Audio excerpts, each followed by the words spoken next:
Crash Course Live is presented by Smash It Demolition Derby, who host Bash for Cash, Blizzard Bash, and Capital City Carnage. Online at smashitderby.com. And Stirring Dirt Racing, host of Maymania's team show at the Golden Spike Arena in Ogden, Utah. Online at stirringdirtracing.com. Reckless Abandon Derby Apparel and Derby Inc. Magazine.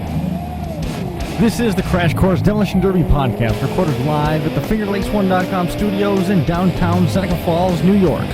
And now your host, Chris Marquardt. Good afternoon, good evening, and welcome to this edition of the Crash Course Demolition Derby podcast. So glad that you could join us here this evening, number 301 on deck.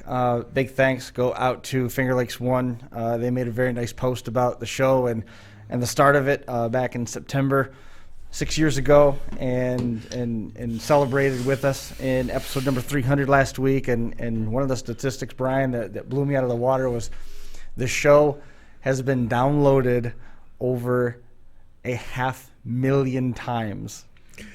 That was crazy. Yeah, I happened to be on Finger Lakes 1 one day at work, and I think it was right after, I think it was the day after the show, and I saw that and I went, wow, that's pretty cool. Yes. And then I mentioned it to you if you'd seen it, and I didn't tell you because I didn't want to get the numbers wrong, and I didn't want you to think I was drunk or something. So well, I figured you told me that. I definitely would have thought all those things. Yeah, I figured you'd get it right. That's one person we did forget to thank is Jim for allowing us to do this. So obviously thanks to him. But yeah, that was pretty cool to see those numbers. Yeah, that was staggering. Yeah, staggering. I mean that really felt good. Put some of that into perspective, to say the least. A couple of quick notes that we want to get to. Eileen Mann waiting for us here. She's going to be with us to talk about Woodbooger Demolition Derby and all things New England. Josh Decker celebrating a birthday over the weekend. Yep. I had a chance to message back and forth with him. He said it was a good, relaxing day, which means that all of his gifts were delivered the way that he wanted. And got a little bit of shop time as well. I was going to say, does that mean he was in the recliner in the shop watching the guys work as opposed exactly to standing and watching the guy? I just wasn't sure that worked. The Shocker Ferry showed up and dropped off a clean 74, and he got to watch Jerry strip it. Nice. I mean, that's pretty much the best birthday ever, right? Does it get much better than that? I don't know if it's true. That's what he told me. David Sims, one of our first friends from over in England, has a birthday today. And, of course, Christy Germain and Tom Bell both continue to fight the good fight on their respective fronts. Christy is about to have some pretty major surgery going on. I think she's repairing an old fractured hip. That's how tough she is. She didn't even know she broke it. Really? I didn't know that. She's going to get a new hip and a new knee, I think, because in Canada with healthcare, you just go to Walmart and pick up the new pieces and they put them in for you, for installation. And Tom Bell, he continuing on his long and twisted battle, so we're really pulling for him as well. You said there was somebody else. Trent Braun. Trent Braun. Happy birthday. So probably he pulled the bow off of another 74 Chevy wagon, and we'll see him in May with a trophy. They've been building that since probably right after the. Oh no, this is the one for 2021. Oh, 2020. I was going to say they'd be behind if they were just starting on building cars now. That's way behind for them. But shifting gears here to our guest this evening, we're going to be covering a ton of topics in terms of fighting the good fight and making recoveries. Eileen Mann joining us here tonight. Eileen Hello. How are you? I'm good. Hi, Decca. Happy birthday. Love you. Hope you're listening. I think he had an appearance at a local Peebles down in Whitney Point, so I don't know if he's going to be able to listen. He'll probably have to listen on demand tonight. That would be my guess. signing autographs. That's okay. But Eileen, you've had a heck of a battle here for the last several months in the wake of an accident resulting as a result of a fire and some pretty severe burns and hospitalized and all that. But I understand now you're home, recovering, things are going well. I guess I'm going to leave this up to you to take this direction that you want to go first. First and foremost, how are you doing? And it's so good to actually be talking to you. Thank you very much. I'm doing much better than I was. Just to get everybody up to speed on what happened, because there are a million different rumors out there as to what actually happened. We had our last derby on November 2nd up at NHMX in Livingston, New Hampshire, and we have a house about 8 miles away from there. And we always go back to the house afterwards and have a big party and a big cookout. And, so many people come and join us. We have such a great time at it. And, we went back as usual. Everybody's getting ready the grill is on. We're getting the fire going. I'm making sure chairs are all set up for everybody to sit around the campfire. And Jim uses the gas can to light the fire. Out in the backyard, in the fire pit, done it a million times before. I'm sure so many other people out there listening have done it before as well. And he handed me the gas can, and I was standing by the fire pit, and I just kind of jiggled it a little bit and said, "Don't do this at home, ha ha ha," as if I were going to pour it on. I never didn't intend to. And the fire leapt from the fire pit into the 5-gallon gas can, which probably only had about a gallon in it. Oof. So it had all that pressure built up in it, and the gas can exploded in my hand. Ugh. So I tried to throw it, away, but the fire was on me. So thank God Jim was right there, because we automatically did the stop, drop, and roll, which is, you learn when you're a little kid in elementary school. Mm-hmm. And it was the first thing that I said, stop, drop, and roll, stop, drop, and roll. I remember thud hitting the ground and him just beating me, pounding me, trying to get the fire out. Next thing I know, I have one of the guys that's saying, pull her shirt off, pull her shirt off. I had on my hoodie and my Woodbooger shirt from the day, my official shirt. And, they ripped it. It wouldn't go out. That would not go out. Matter of fact, the shirt that I had, the Woodbooger shirt that I had on, seemed to keep on fire, which was crazy. So I think I'll be changing those out next year, knowing that, we are around gasoline and things like that when we're on the track, that you don't want one of your officials, let alone anybody else, catching on fire. Sure. So I luckily, we were so far away, there was no calling 911 to get down to the hospital. My husband had to drive me. My daughter actually drove part of the way, and then Jim drove the rest of the way down to Keene, where I was lucky enough to get in there, and, they got a breathing tube in me, and I took a nice helicopter ride down to Boston, to Mass General Hospital, and was in ICU. When I got to Boston, they told them that I would probably never use my hands again, which is just the most insane thing, because you know me, I love working on cars. I love doing everything. Anybody to be told that is just crazy, but sure. Just in general, and I was in ICU for a few days and up in the burn unit. I've got, I think they said 30% of my body was burnt. Third-degree burns on both hands and my face, and my leg had a little bit, some first-degree burns and such. So, yeah, they did skin grafts on me, so I have some nice big bruises on my legs from being skin grafted. Hopefully that'll go away. Spent 14, 15 days in the hospital. Jim did as well. He was burnt on his wrist, and he actually got burnt through his jeans. The jeans never caught on fire, but his legs got burnt. Man. Which was amazing. That I don't even know what brand of jeans they were. I wish I knew, because I would be telling everybody, they're not going to burn. Right. But, so like I said, we both spent, a couple weeks in Mass General Hospital, and we're getting back at it now. He's back to work, putzing around, working on cars and getting things done, and slow but sure, I'm getting back on it, and, getting ready we have a couple conventions coming up for Maine and New Hampshire, so getting ready for that, and getting my letters out to the different fairs around the area. Mm-hmm. So I'm getting back at it too, but I wanted to bring up the point of, shop safety. I know, we're all derby drivers. We work in the shop. We, you've got your torches going. You just emptied the oil out of the car, and, it's sitting right there at the front of the car, and you're, cutting off of an exhaust system, and how easy it is to have things catch fire. Sure. In the shop when you're working on cars.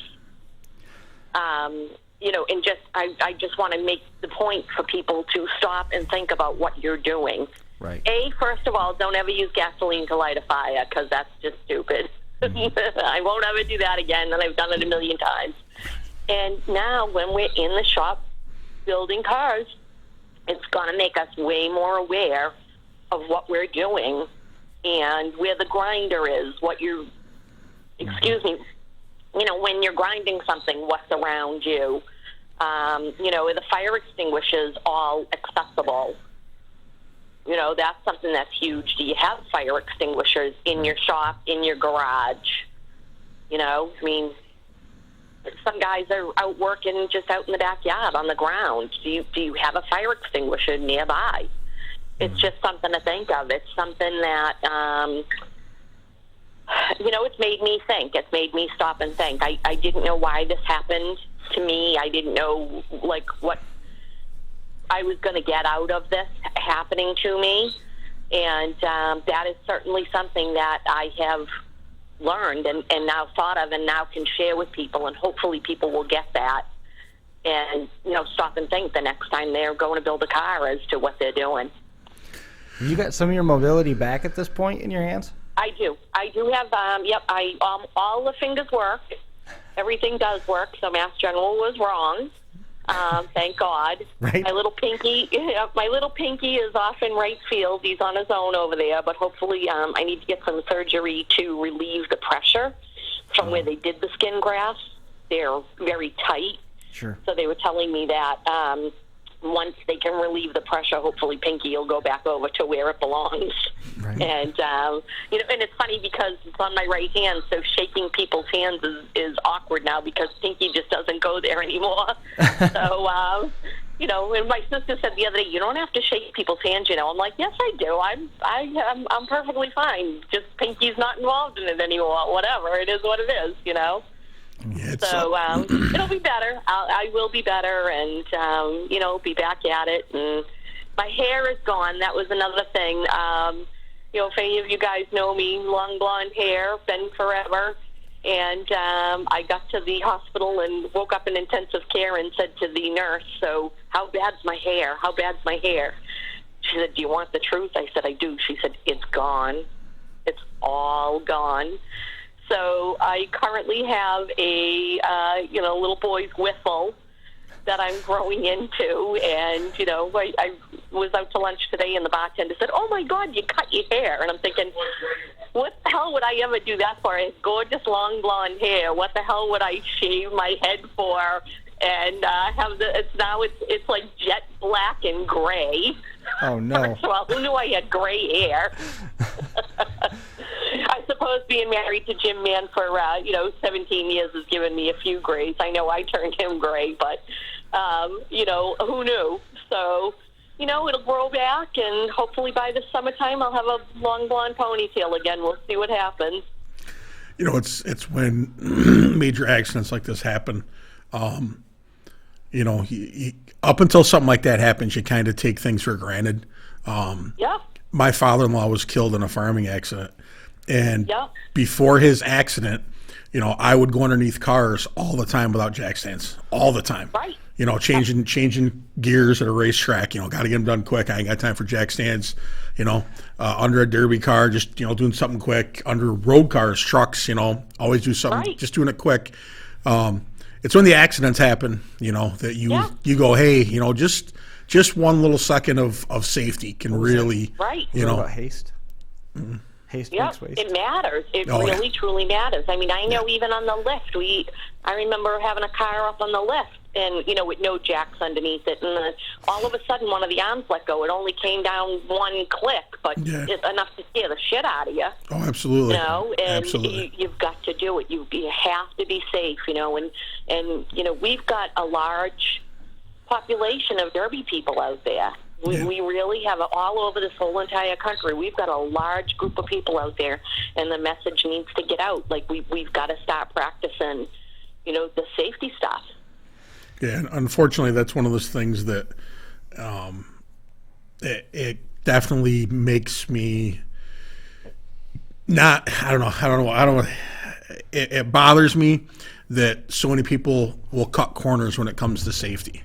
I mean, there's people that'll spend, $4,000 on a motor, but they don't want to spend $700 on a new helmet. You know, Right. You'll spend $500 on a tire, but you won't spend $350. On a fire extinguisher. Yeah. Well, not even that, but you won't spend $300 on a fire coat or a fire suit, or fire retardant gloves or something like that. It's unfortunately, I don't know. Unfortunately, a lot of us, and me included. I mean, I should be more safe about stuff. I've gotten better as I've gotten older, but I can remember getting, my brother's old racing gloves. They were only, he repaired, or every couple of years he'd get a new set, and he gave me a pair, and I can remember people making fun of me for wearing them. Why do you wear those things? What are you worried about? That. George Braun used to take all sorts of abuse because he wore a fire suit. Mm-hmm. This isn't racing, this isn't that, this isn't this. And George said, when I started derbying, the only thing my mom said is, I want you to wear a fire suit. So he said, I bought a fire suit. And I mean, it's just sad. And I agree. I mean, I definitely, we all could definitely, could pick it up a little bit in the safety department. But unfortunately for most of us, it's not till something bad happens that, it affects change. And that's what I'm here to say. Hey, guys, listen up, girls, listen up. Do it. It's winter time. A lot of people aren't building right now. Keep it in the back of your head that, you got to do it. You've just got to make sure that you're safe and doing things the right way, Was it? So that's my spiel. That's what I have to say. Other than that, I'm doing very well and looking forward to the season coming up, very much so. We had 22 shows last year, all over New England, and we are looking to do more. Like I said, we've got a couple of conventions coming up for Maine and New Hampshire. Maine was great last year. We had a couple shows up there, and certainly looking to pick up a few more up there.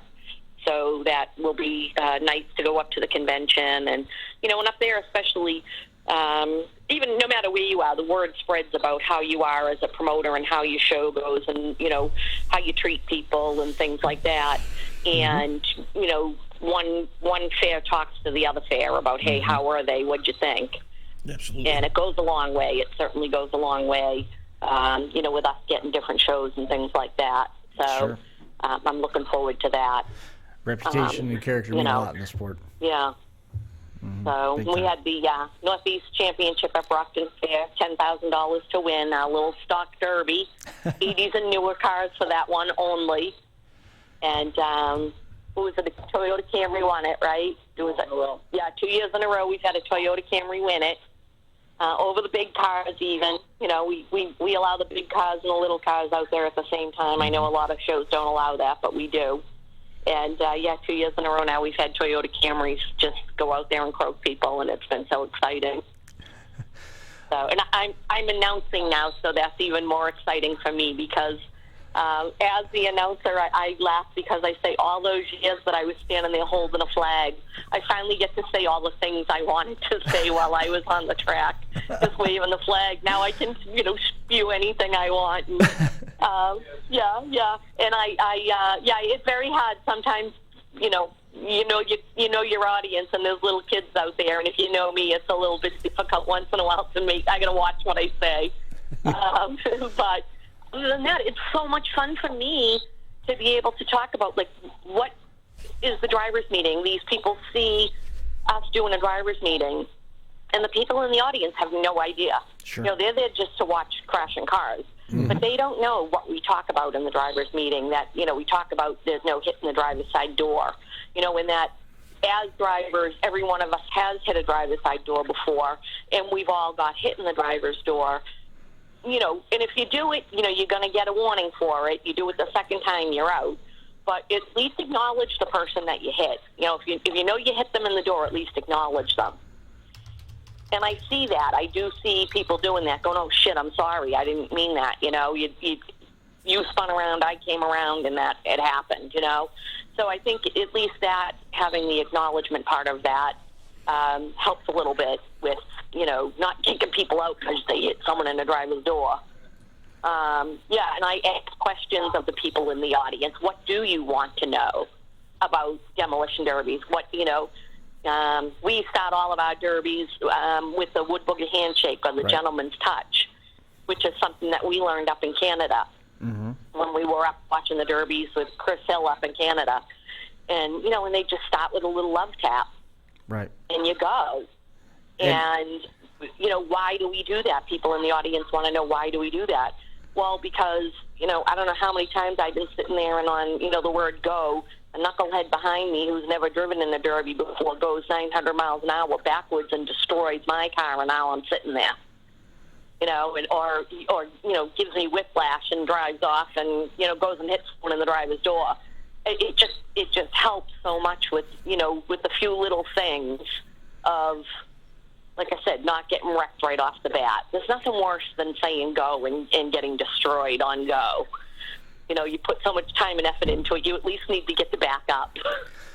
But it is nice. It is funny when you do that to somebody, though. When you deal that blow, that's pretty funny. But When you're handing it out, yeah. yeah, I great, understand what you're saying. We years ago we were at Utica Rome, the track you know well, and it was an after the Derby or after the races Derby, and they lined us up and they gave us most of the front stretch, like turn 4 to turn 1. And they lined us up one end, or down here. And I looked behind me and went, "Oh, that's a long ways off." Right. And we got about halfway down that front stretch, and I kind of backed into the guy next to me, and then just stood on it, and spun around, and I didn't even go the full way backwards. I didn't. Right. There was nothing good that was coming out of that. I didn't want that. No, that's a good thing to do. That was a smart thing to do. Just drive out of it. Yeah, I didn't. After you drive 2 or 3 seconds, tensed up like this, and you haven't hit anything yet, it's like go the other way. Yeah, and I did. I started out going backwards at a high rate of speed, and I looked behind me once, and I'm like, Jesus, we're still going. And it wasn't that long probably, but like I said, I turned the wheel into the guy next to me, and I'm like, all right, I made my first hit, and then took off. Had they Yep. they even put the new lights in at that point? Oh God, no, it was dark. I mean, you probably couldn't even Dark. see who you were going to hit. Dark, yeah. That's crazy. Oh, wow. Yeah, it was. I mean, we've every time we've derbied there, it's been super, super dark. It's a lot better like now. you would go down. Like if you were up on the track where the actual track was, you could see pretty decent. But like you got down into the infield, and it was dark, which was cool. I mean, it was fun to just spin around out there. But yeah, I haven't been there for a derby in 15 years, at 20 the Brockton years. Fairgrounds, where the Northeast Championship Where was is. it? That was at Utica Rome, New That's York. Utica Rome Speedway over in Vernon, New York, Oh, yeah. Wow. and their track is huge, but it's a big. It's not a huge in the sense of what we're used to in New York, like the drag strips that are, 35. I mean, some of them are wicked narrow, 30, 40 feet wide, but they're 300 feet long. Theirs is a football field. It is enormous. Wow. Your track in Brockton is what I'm talking about. Your track, it's your track our is track huge. in Brockton is huge. Yeah, it's enormous. It's like Every it's like year it gets bigger. it's like the Virginia tracks. Yeah, from my understanding, I'd never been there, but where was Coos last year? That was a Hemlock. Yeah, Hemlock. My understanding is Hemlock's a lot like that, Very long similar, yeah. and wide. Really wide. Yeah, so I haven't. I have not been to that track before. It would be neat. I mean, I've ran on those big tracks. Like I said, Fulton and Burton, they both gave us a lot. Burton not as much because the track isn't as big. I'm sorry, I got that backwards. Burton and Utica Rome. Utica Rome is probably the biggest track I've ever run on. Because like I said, I mean, they just gave us, I think in the beginning, I think there were supposed to be boundaries. But then once you got like 30 cars going, it was just wherever. It's like that Derby at Afton. It started out on the front stretch. By they were done, it was wherever, spilling into the pits. Yeah. I actually picked up a win at Utica Rome the first time I went there. And it was fun because it was so big. Like you could drive around and hit people and like check stuff out. And it was cool. That's how it is at Brockton too. At Brockton, you can make your maneuver. You can make your plan. You if you can do that. You can hit someone and drive off and go in your corner and take a second and look and see who's where and go make your hit. But this year at Brockton Fair, we had 40 in the feature. Yeah, we had 40 cars out there in the feature. And it was still enough room. It wasn't, a cluster that you could still see what was going on. So that was pretty cool. That was exciting, And then we go up to Maine, and we have this track up in Maine where, if you had, 6 8-cylinder cars out there, none of them would be able to turn around if they hit each other. It's so tiny, it's hysterical. And it's just an old racetrack, an old horse track, and there's concrete, concrete stage on one side and the concrete grandstand on the other, so there's nothing you can do about it. You can make it longer, but you can't make it any wider. Sure. So, yeah, and they loved it. They couldn't thank us enough for the show that we put on for them. And, just think it's the greatest thing since sliced bread. So you make the best of where you're at is basically how it works out, I know at Bolton Fair this past year, the first couple of years we were there, we were out in the front of the fairgrounds. And they had so many people standing out on the street watching the Derby that weren't, paying their $10 to come into the fair to walk around and check everything out, that they ended up moving us out to the back field, way, way out back. And they called and asked us, how big do you want the track? How big, what do you want? How do you want to do it? And they did exactly how we wanted. We had a beautiful track out there. It was amazing. And same next year, they said, do you want a little bigger? Do you want a little smaller? How do you want it? And it was like walking into a place like Carte Blanche, like, here you go, here's your Derby track. What do you want, So that was cool. Then at Brockton this year, too, we did a tough trucks course, which was hysterical. That was a filler that we had on nights that we weren't doing the Derby. And Jim designed this whole tough trucks course that he had seen online out in Washington State. He saw someone doing it out there. Right. And it had the moguls and it had the telephone poles out there that zigzag, went back and forth as you went over it. Big, huge mound you had to go up and over, jumps. You had to go into the Derby track, around a tire, come back out over the wall from the Derby track, back out, and back around and through the mud puddle, and that's where it ended, just after the mud puddle. That's cool. And that was absolutely hysterical. We cannot wait to do it again next year. Awesome. That sounds fun. We had, thanks to Brian Hurley, one of our local drivers, he got a group of guys that belong to the Jeep Club that he rides with, and they ride all over New England. And they brought their specialty Jeeps, so they were in their own class of their own, that they went out there with these, lift kits and crazy things like that, and they all went out there, and they were flying. They were catching air over absolutely everything. They had a blast. It was so much fun. Cool. Then we had the regular class where it was, bring whatever truck you had. Right. So, every junkyard in the area was going nuts over, getting rid of all the trucks. This guy shows up with a plumbing van, a full-size, ginormous plumbing van with the doors on it. Right. He gets out there, and I say go, and this guy, every door on the thing dropped when he went. I don't know if it was planned. I don't know what happened. I don't know how. He hit the first bump, and it was Jim had covered over 3 pickup trucks in a row. That was your first 3 things you had to do. Right. He was flying. This thing, I can't even tell you how much this thing weighed. It was probably like 8,000 pounds. It was hysterical. Goes over the wobblies, goes around the tire, then comes out into the center of the track, goes around the tire in the center of the track. I swear to God, I thought he was going over.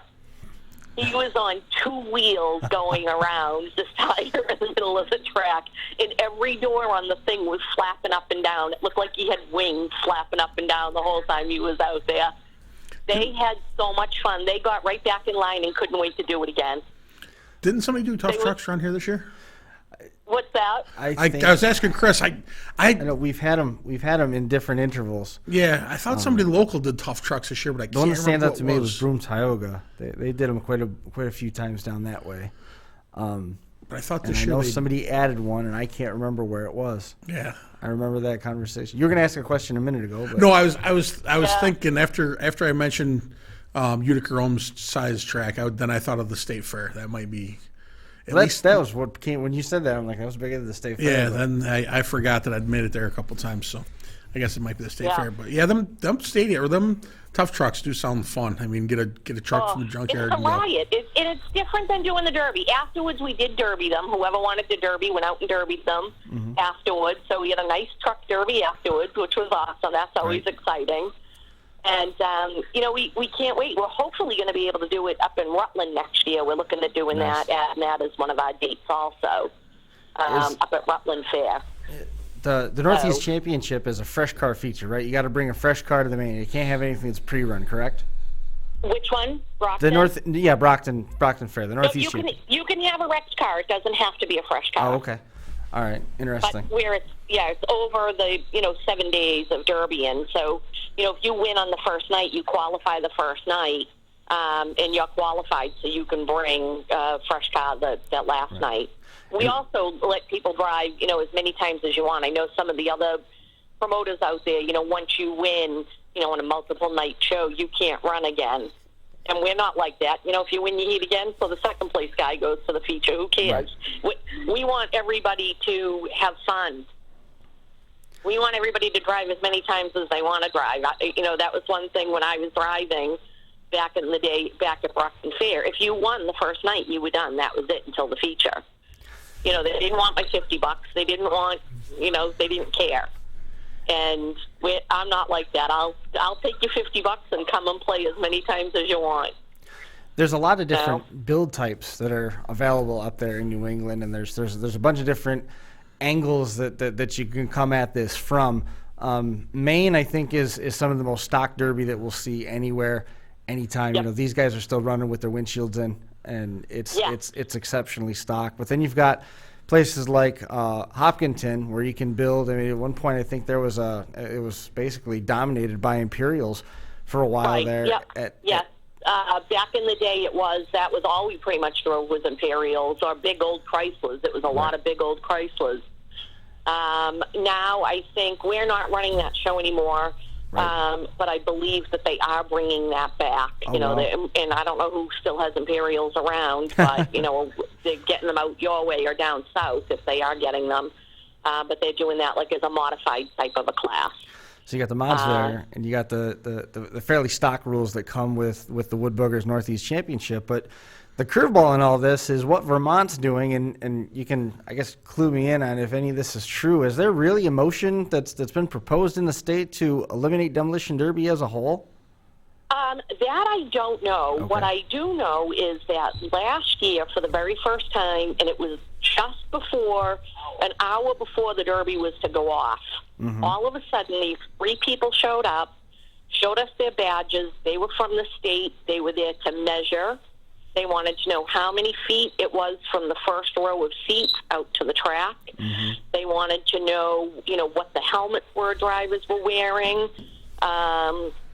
It was crazy. They had this whole rule book that they had that we needed to comply to an hour before the show. Yes. And honestly, it wasn't only us. It was the fair also. Wow.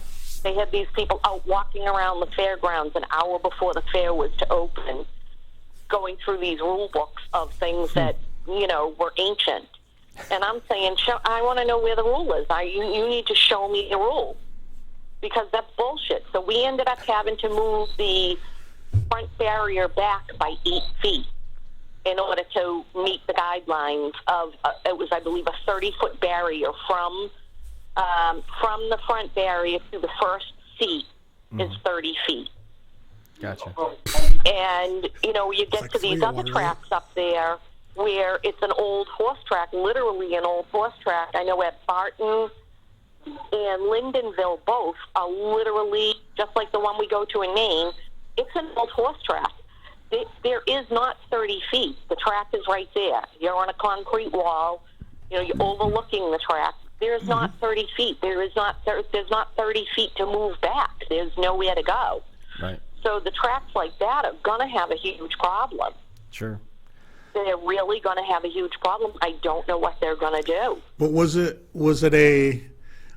you in a town with just some over anxious inspectors or politicians, or what?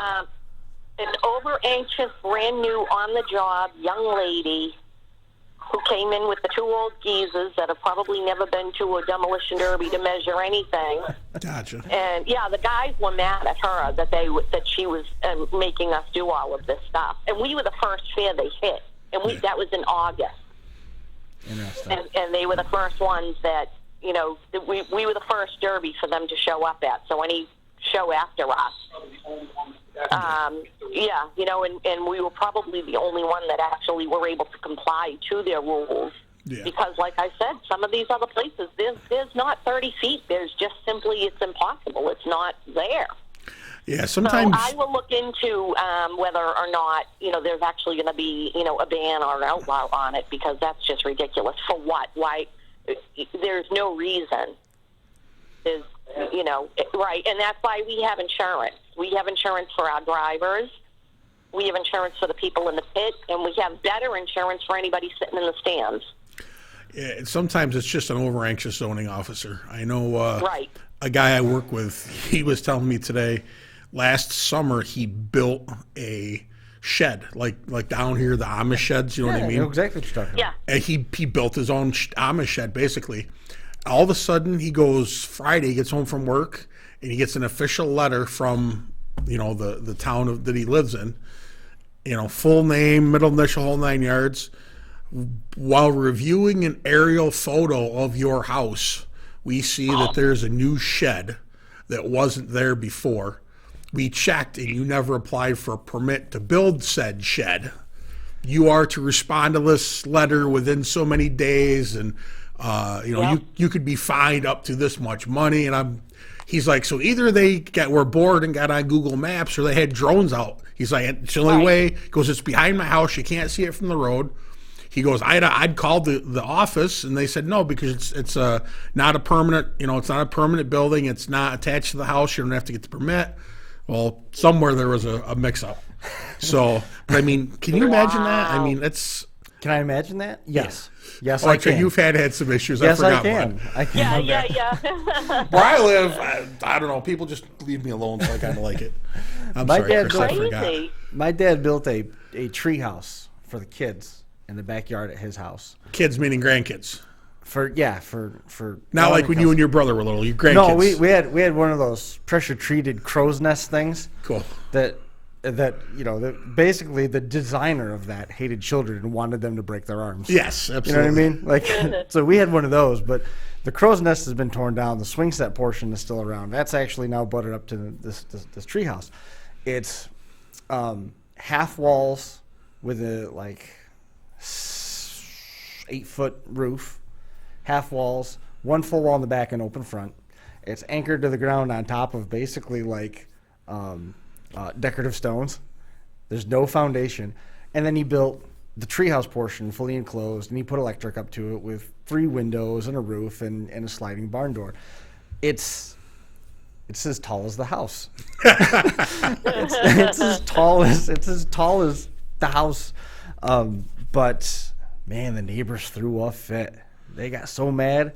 They got this. They're carrying on among each other. They got this $10,000 structure in the backyard. It's a tree house. Come on, get over it. Not the neighbors that share the driveway with your parents. No. All right, I was going to say no, but that's crazy. Still, I mean, yeah. Oh no, that makes no sense. But I mean, if you were going to tell me it was that neighbors, I was going to be like, what? But no, yeah. it was big though. Yeah. Yeah. So no, we'll see what happens up in Vermont. I mean, I just don't know what they'll do or how it will be handled at some of these other places. I don't know if they're going to have to move. What do? You've got to go move it to someplace else on the fairgrounds. You've got to go get bleachers, stands for people to sit in. I mean, that's crazy. I don't know. What the hell do you do? I just can't even imagine. I know at Bolton Fair they rent bleachers, but it's tiny. It's not a big deal. Right. These other places like Rutland, that was the old horse track. That's a huge place for people to sit. Right. Yeah. How many?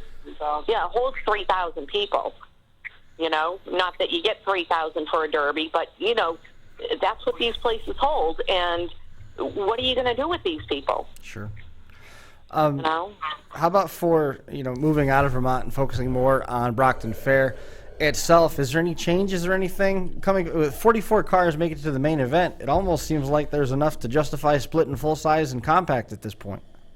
No, we enjoy having it be all of them together. It's more fun that way.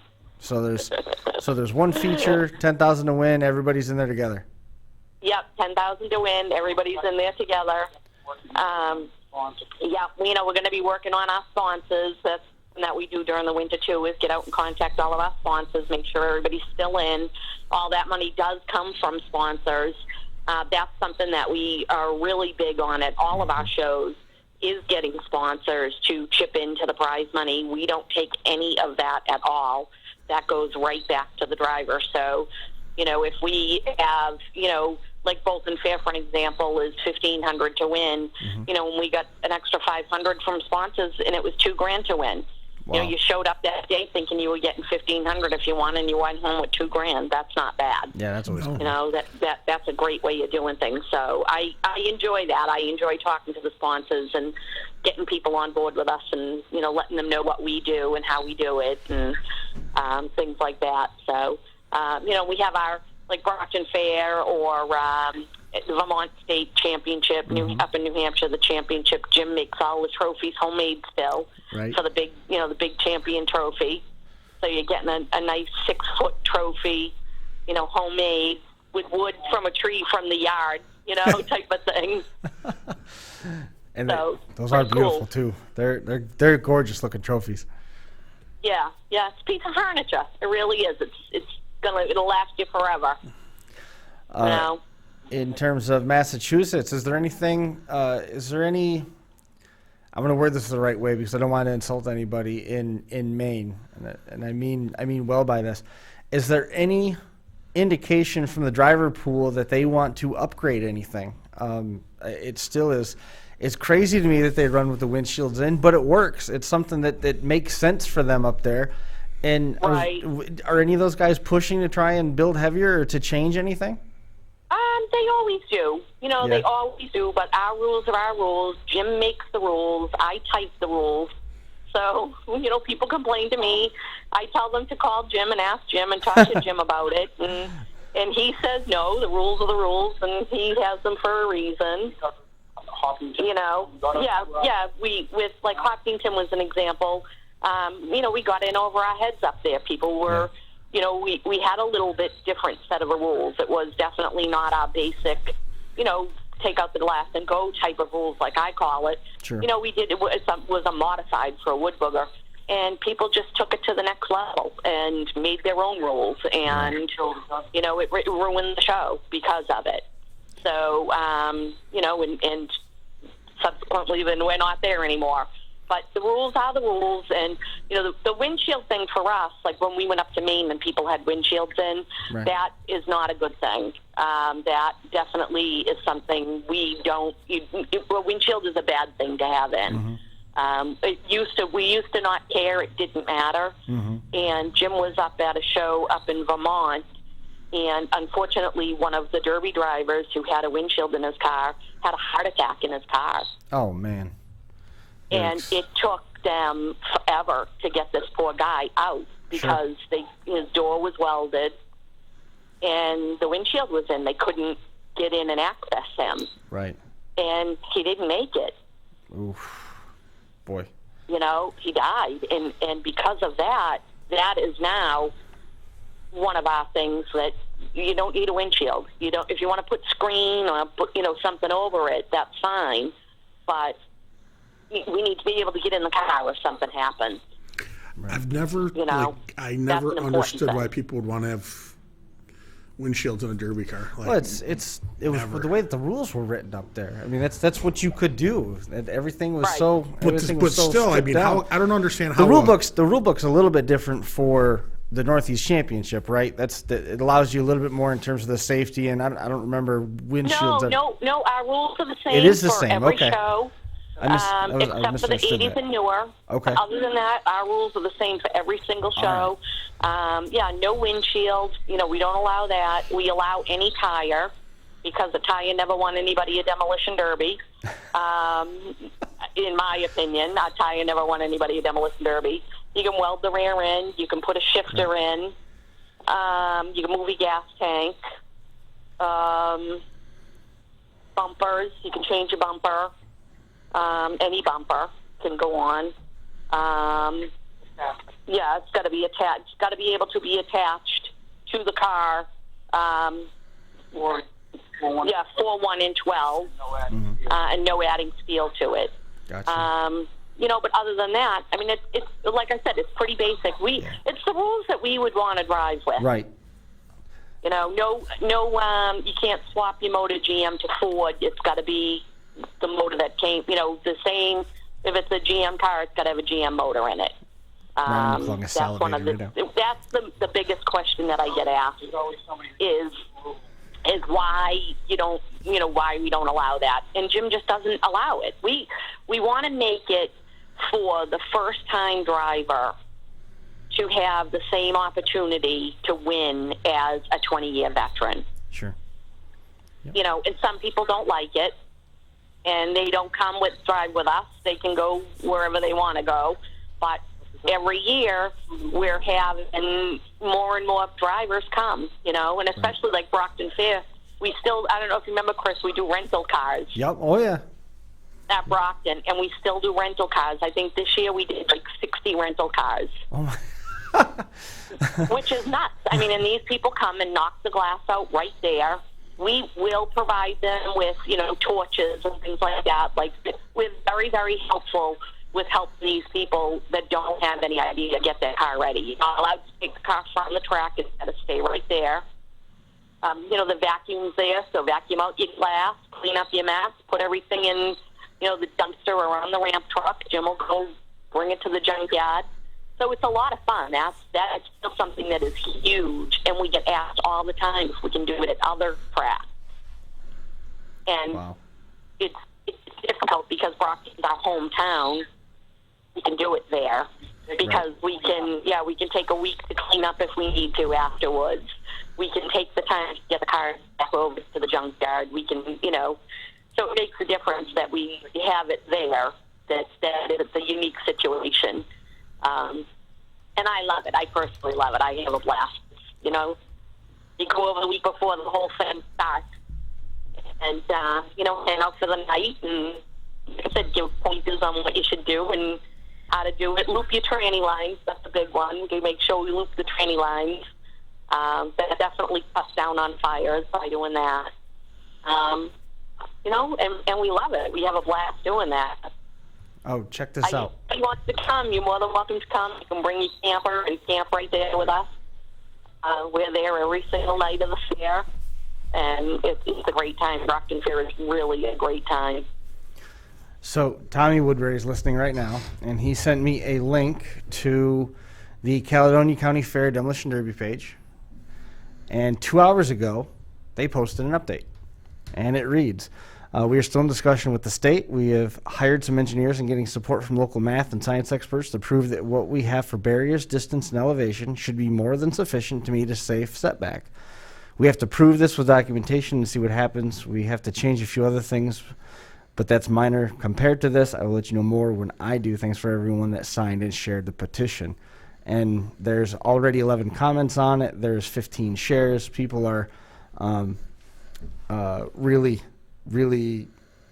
in tune to what's happening here. And on December the 6th, they shared a WCAX.com story about is the future of some Vermont demolition derbies in doubt. I saw that, yes, because Rutland was mentioned in that. And like I said, Rutland doesn't have a problem with that because we can push it back as far as we want. Right, interesting. We have plenty of room in the outfield out there. So that's a story that's ongoing as we speak. 2 hours ago, they did post an update. And I will certainly look into it because I will, I would be happy to get on board with the other derbies that are up there that are going to have a hard time with it. I don't have a problem with that. Sure. It's a different promoter, a different person or whatever, but we all got to stick together with something like this. It's no different than derby drivers sticking together with something. We got to stick together with this, and the drivers need to as well up there. Right. Because that's just crazy. We've been having demolition derbies for how long at these places, and now all of a sudden, and what has gone wrong to prompt this and to change this?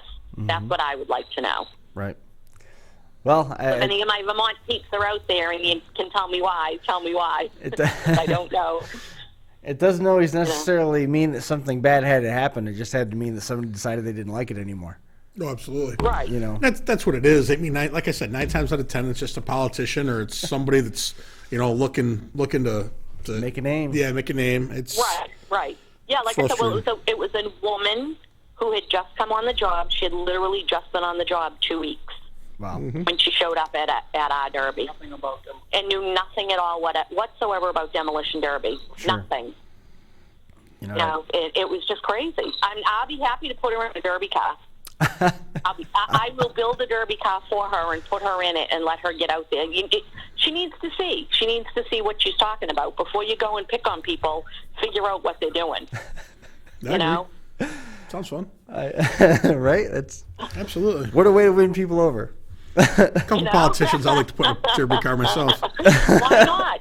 Let's start with Cuomo. The old mayor in Brockton, God rest his soul, Bill Carpenter, was a derby driver, and he would get out there, and we would say to him, he was running for re-election. We'd say to him, Bill, you just got to go out there and make a couple of hits. You just got to make it look good. It's not that big of a deal. We're saying you're the mayor. This, that, and the other thing. He went out there and won his heat. Nice. And that guy proudly had that trophy in his office until the day he passed away. His wife said to me, the trophy's in the office, Eileen. It's still there. And he could have been in the feature. We were laughing. He came and waved the flag, the green flag for us on the night of the feature. He wasn't daring enough to get out there for the feature. But, so you get people out there like doing something like that just for a stunt, just to say, hey, I'm the mayor, look at me. I'm just a normal guy like everybody else. So if the mayor could do it, I could get this lady to do it probably. There was a judge that used to derby down to Chemung. I'll have to work on that one. There was a judge that used to derby in Chemung. Yeah. The more the merrier, my thought, Mark Benjamin used to build a car for him every year. I think it was in Chemung. I remember him talking about the judge running derbies with him. Right. And I don't know if Mark met him when he was younger and, might have been in front of a desk.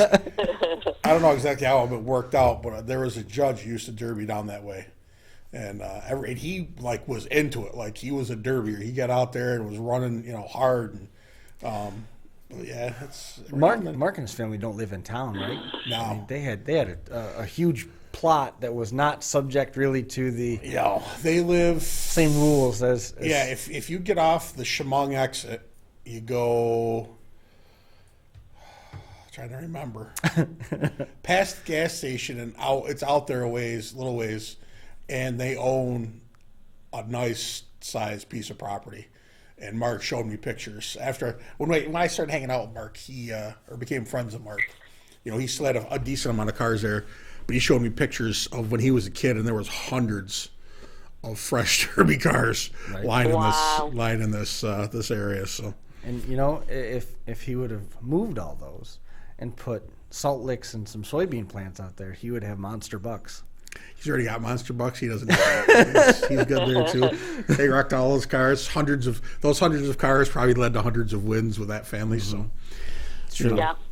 But I mean, how many of those cars ran one time, and the bumpers alone would be worth a couple $100 now? And the stories that like Gary Brown and Richie Predmore and Harold tell about. Well, I bought a '74 Shocker for $50, but it didn't run right and it needed plugs, so we just scrapped it. Yeah. The bumpers alone. Yeah. It's crazy. Yep. What you didn't know, well, it was funny because we were out to lunch with a friend of ours today, and Jim's got his Imperial sitting in the driveway still. It hasn't been put away for the winter yet. And the lady we went to lunch with was like, oh, my God, it's so beautiful. He says, I figured all the years I destroyed and all the number of Imperials I destroyed over time, I figured I got to have one nice one for myself. Mm-hmm. You got to keep one. You got to keep one. Yeah. Right. A kid I work with's got a 65 that's baby blue he drives. Beautiful. Yeah. Is that good for his brother? Yes. Yeah. Beautiful. It's a good car, not a derby car. No, it's a road car. He drives it during the summer. Yep. now that my kids are out of car seats for a while, I've thought about buying. I'd like to get some sort of Mopar or a nice caddy to drive on the road, but hasn't happened yet. You just did. I got my daughter into a. Right now, her first car is a 1980 Camaro, which is actually her sister's car because she's got a 66 Mustang Fastback. Wow. That they're working on right now. They got it over at the garage. They're both 4-speed, so both of my kids at 16 years old are going to be driving 4-speed, classic cars that Jim found for them. So they're the cool kids at school. Right. That 80 Camaro would look good at Blizzard Bash. Nate Middendorf had that sucker ready to go. Is it bad? That's the first thing I thought too. Like, don't let Nate know. Yeah, Nate had that thing ready to go. Be ready to win the team show. Oh, it's great. It's an awesome car. It looks fantastic. It's great. She loves it. So yeah, so we got to hang on to it for a little while, That's cool. So yeah, it's fun. It's fun to be able to have them have that kind of stuff. That could be what right you off could do. The bat. Your classic Mopar could be Alan's first car. It's a long way around, but I'm fighting everything I can to make sure that happens. 1, 2, I would never. That thing can be rusting into a Folgers can, and I can't sell the dust. You know what I mean? That not my choice. There's been a lot of times where that thing's been close to being on down the road, and Melissa will not let me sell it. She was mad when I sold the silver one, awesome. my '68, and I had a '68 300 4-door hardtop, and that car got sold, and it's safe. The 2 New Yorkers that I had and the Imperial that I had, those all got wrecked, and the 68 is still. Because you weren't sure what they were going to do with it. They took the vinyl roof off it and redid all the. I already told you it was bubbling. Yeah. They fixed all that. Set at my house, glass remember? oh yeah, I know. Yeah. And sure enough, it's been on the road every so often. Vic will send me an update of what the car's doing and stuff, and it's still. Are you going to go up and visit it, like a kid you put up for adoption? It's like a messy divorce. Once it's gone, you don't really need to go back. Yeah, I would. If I go back, I'm going to make bad decisions. It's just one more ride. You don't want to get back together to that. Just one more ride. It's going to be a bad idea. One more ride. Yeah, just one more ride. Just one more ride. But I still have you're better off staying away. I still have the black one, and I have a Toyota Corolla now from Enterprise because for the second time this year. Wow. This time, I hit 2 deer at the same time and totaled the Lincoln that I got in July. Did they total it? Oh, my God. Yep. Oh, my gosh. Just from body damage? It bent the core support. Really? Wow. Yep, it bent the core support. The Did you fenders get the deer? What's that? Did you at least get the deer? Oh, I got both of them right good. Like, are you eating it at least? Like, if they wrecked your car, I'd be eating the deer. I'd be like, I'll be taking those. I watched the first one's ass pass its face. There was nothing. You could have ate that one with a straw. There was the officer. The responding officer was very kind. He was real good spirits about everything. He went back and that's what he thought. In his mind, he was going to get himself some quarters. And I saw him drag it by the front leg off the road, shake his head, and drive away. Wow. Mother and a fawn? Or? I think so, yeah. I saw the second one life leave its eyes, man. It was bad. It was a bad scene. There's this one gnarly spot on the Cloverleaf on 96. Oh, yeah. Heading southwest. It says south, but you're going west. You're running parallel with the thruway. Past where 14 splits up. Yep.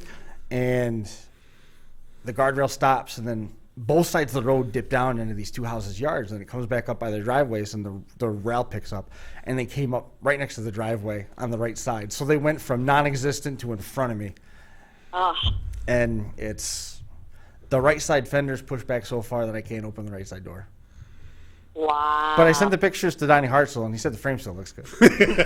Absolutely. It's like 12 bolts. You take the body off, and you're good to go.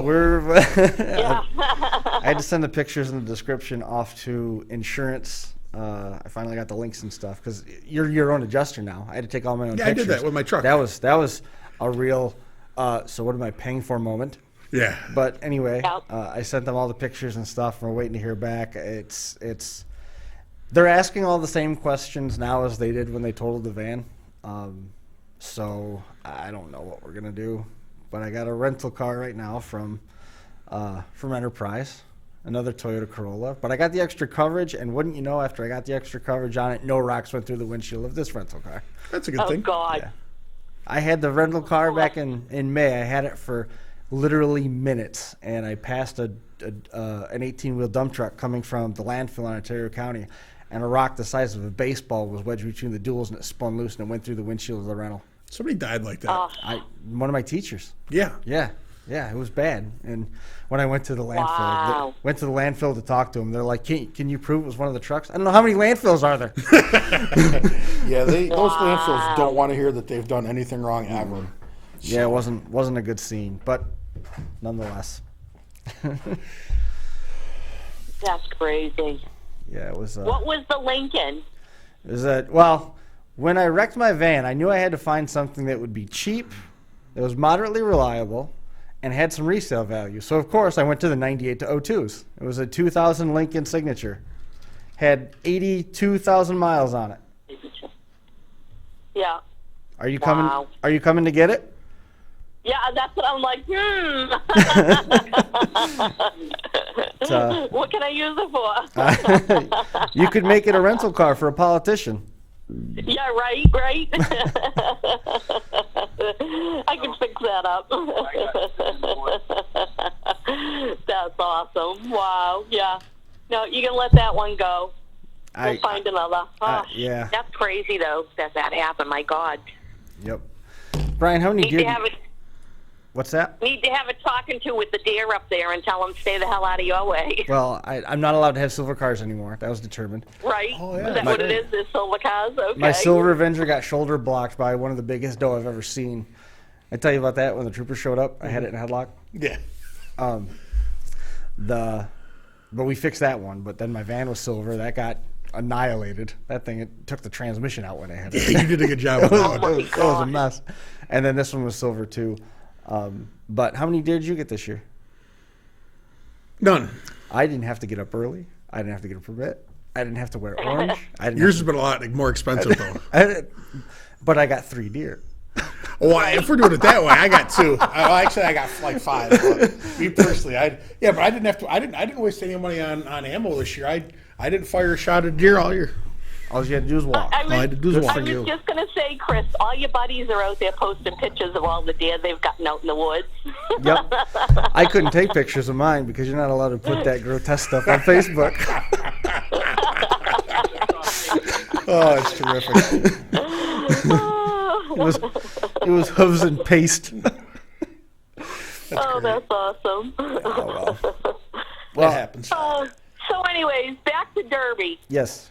We're working on our schedule. I want everybody to, the website's not updated yet, but it will be. We're always on Facebook. So if anybody has any questions or anything like that, they can always find me on Facebook. Perfect. Getting back to people right away on answering stuff. If anybody's out there listening and wants a gift certificate, I have gift certificates for Christmas. We can do them for the drivers. I can do them for, whatever amount they want. We can do it for hoodies or T-shirts or whatever for next season. People can contact me for stuff like that. And like I said, we're working on our schedule. If anybody, out in Western Mass is listening and, has any contacts for any of the shows out there, we would love to get out into Western Mass some more. I know we were looking at Spencer and, Adams Fair, Tri-County, Greenfield, thank you. I couldn't think of the name of it. If anybody out there is listening and can help us get into these places. Unfortunately, we missed the Massachusetts, Connecticut, and Rhode Island convention because we were in the hospital. So trying to reach out to those contacts is something that's huge. I do know that, they mentioned at the convention what had happened to us, so the people that were there do know. And we've reached out to a couple of different fairs now. Nice. And just trying to get into more places and make things better, make things prize money, will definitely be more than what the current fares are paying. And the rules are a little bit different, but better as far as what some of these other people are doing for rules. So Right. that's always a good thing when you come in and you can, improve on rules and things like that. For sure. Get more Derby drivers out there. What is your capacity? I mean, you're flirting with 30 at this point for next year. What's the capacity that you guys can sustain? We can do as many. I mean, it really. I don't want to do much. Yeah, Jim doesn't want to do more than 30. He says. Yeah, I mean, it's He's getting old. So Right. I have to keep Well, going. you gotta- We have a couple of shows. We have to do split shows. Really? I went to Vermont this year on 4th of July, and Jim stayed home and did Brockton Fair. Gotcha. So we have 2 crews now, so we can take 2 crews up. Sure. I can go up to Vermont and put on a show. He can do Brockton and have a show. So we do things like that. I don't love doing that. I love our team to all be together. We work so well together that I really, it's just so easy just to be together. But we can do that. The girls are still in high school, so I don't have, kids off to college and not wanting to come home for the summers and things like that. So they're still captive with us right now for the summertime. They like to pay. Yeah, they love the pay. They Right. really enjoy getting paid to work during the summer. So, it's good. Yeah, that works out for them. So we're lucky that we have them and that they are old enough now that Emily drove in her first demolition derby this year. Yeah. And Mackenzie will be old enough to drive in her first derby this year. So Awesome. they did kids races at Brockton Fair. We did have kids races where they all went out there and raced each other, which was kind of fun. That was awesome to let them do that. A little bit of banging around. No derbies. I'm not for the youth derby. I am one of those people. I just don't like it. I know everybody out there loves it, and so many people do love it. And I just having a 16-year-old and a 15-year-old, I just don't know that they're ready, to do that. Obviously, at 16 they are because she's out there doing it. But when they're 12, 13, 14 years old, I just don't know. Is your mind ready for that?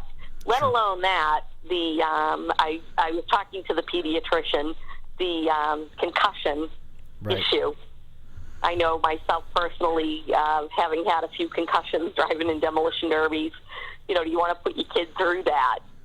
So that was something that was mentioned to me by the pediatrician when I said, oh, she's old enough to drive in a derby this year. She was like, oh, God, please no, Eileen.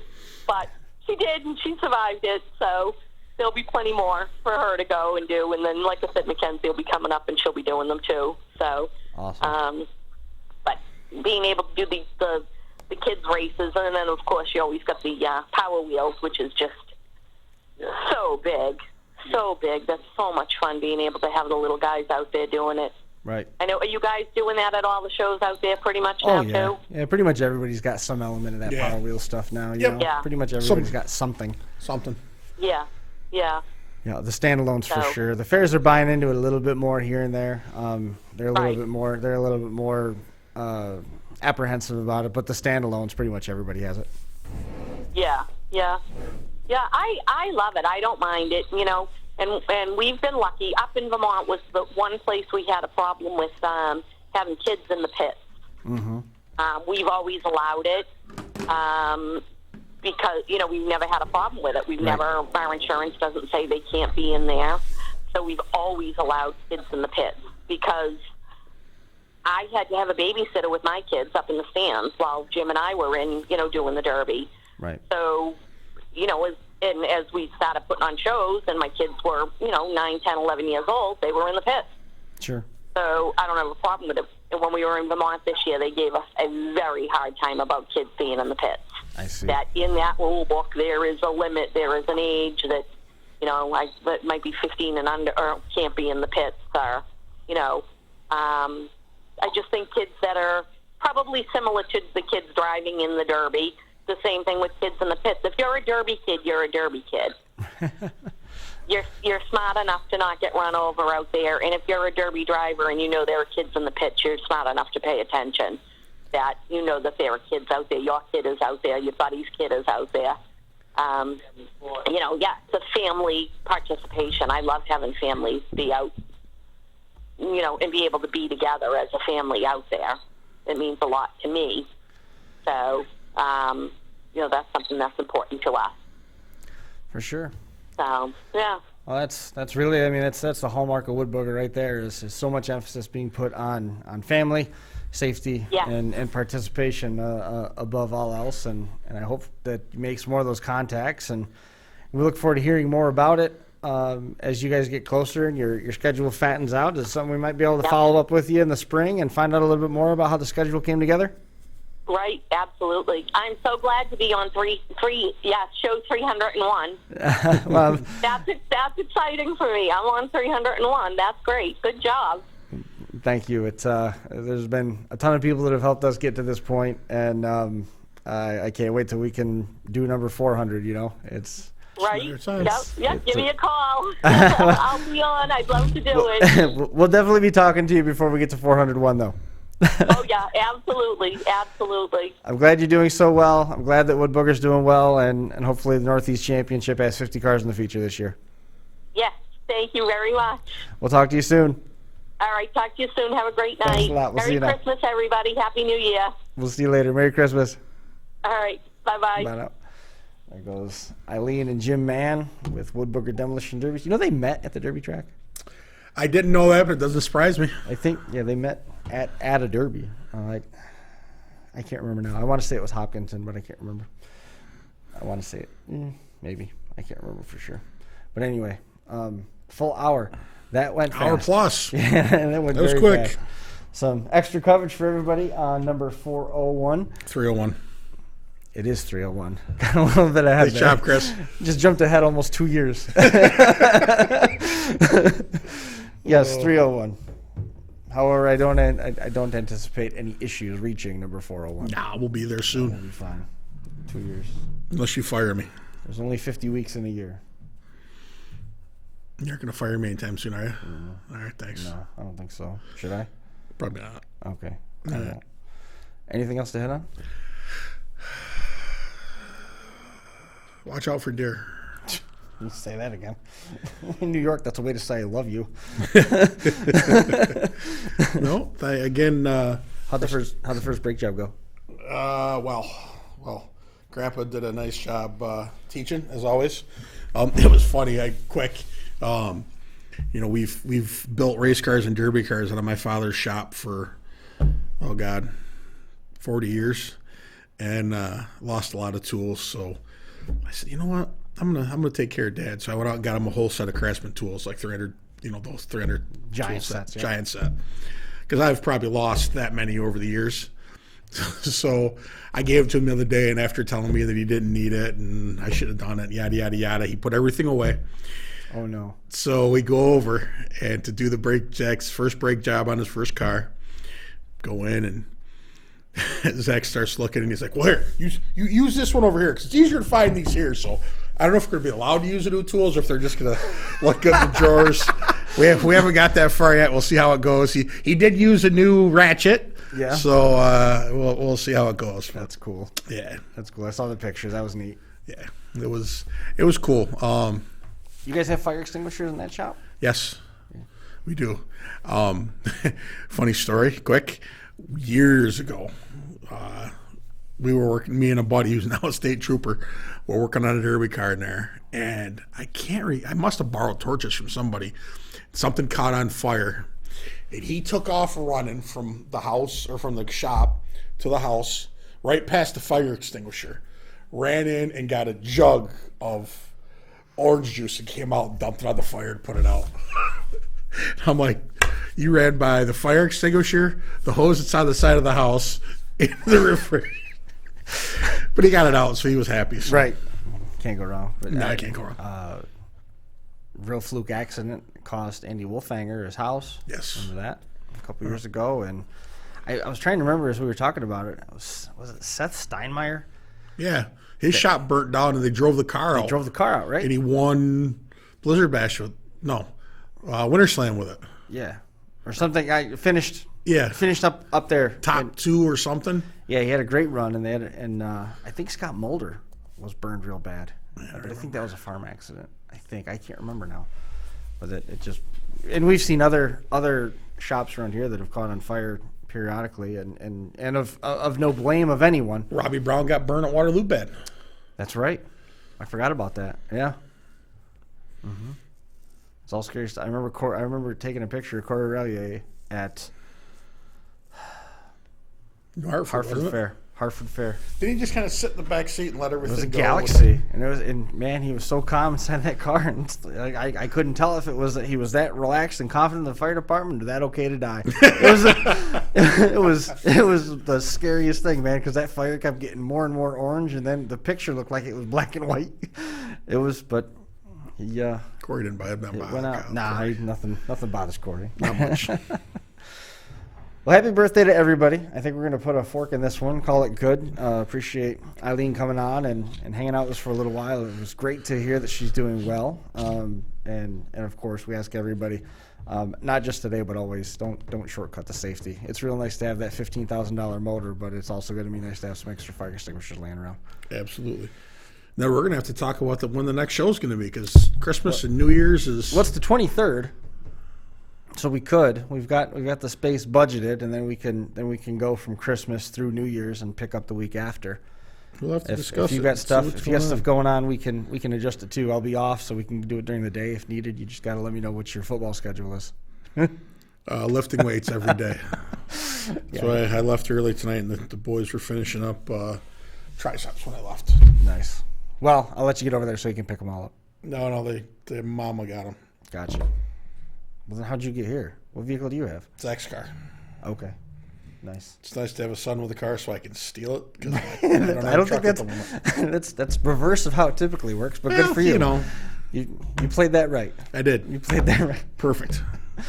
All right, that's it for us. We're going to see everybody next time. 301 in the books. Thanks for tuning in. We will see you next Monday. Thanks a lot.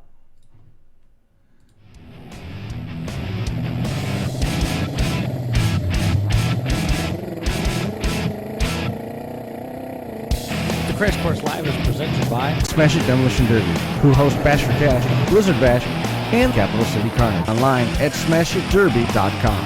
And Stirring Dirt Racing, host of Maymania's team show at the Golden Spike Arena in Ogden, Utah. Online at stirringdirtracing.com. Reckless Abandon Derby Apparel and Derby Inc. Magazine.